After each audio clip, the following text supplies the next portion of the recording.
So 2001 Pontiac Aztec, 3.4 liter, had a knocking coming from the engine. It was backfiring. Ended up being a broken rocker arm.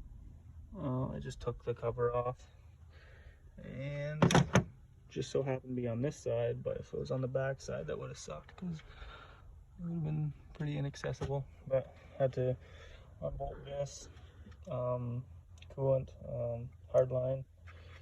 That just popped off there, and then I didn't lose too much coolant, and then I just capped this off with a socket I had.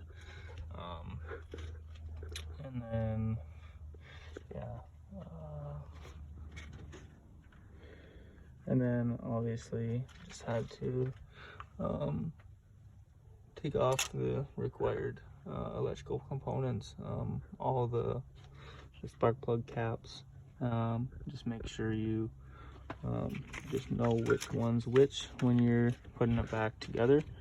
I believe this is 2, 4, 6, or 1, 3, 5.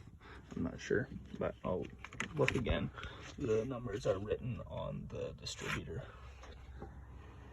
And yeah, this is the old one. See what broke there? All the needle bearings fell out, so I was in with my magnet tool capturing everything that had fallen into the top of the valve cover.